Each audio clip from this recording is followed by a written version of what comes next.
এক গন্তব্যহীন যাত্রার গল্প নিয়ে তৈরি হয়েছে নাটক ইন্দ্রজাল।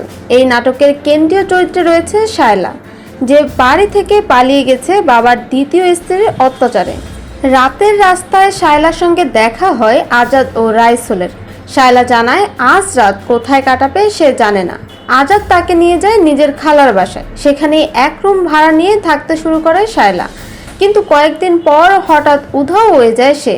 15 দিন পর ফেরে অসুস্থ শরীরে। আবার কিছুদিন পর বাসা ছেড়ে চলে যায় শায়লা, রেখে যায় একটি চিরকুট। চিঠিটি পড়ে ছুটে যায় আজাদ। ধীরে ধীরে গল্প এগিয়ে যায় রহস্যময় মোড়ে।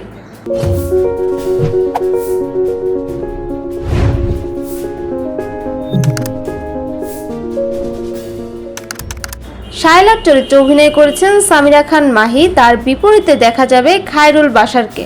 নাটকটি রচনা করেছেন নাসির খান, পরিচালনায় AL সোহেল। নাটকে অভিনয় নিয়ে মাহি বলেন, অসাধারণ গল্পের নাটক ইন্দ্রজাল। আর শায়লার চরিত্রটি ছিল বেশ চ্যালেঞ্জিং। চেষ্টা করেছি চরিত্রটি বাস্তবে তুলে ধরতে। দর্শকরা ভালো বলতে পারবে আমি কতটা পেরেছি। আশা করছি নাটকটি সবার ভালো লাগবে। 23 এপ্রিল বুধবার রাত 10টা 30 মিনিটে মাছরাঙা টেলিভিশনে প্রচারিত হবে নাটক ইন্দ্রজাল।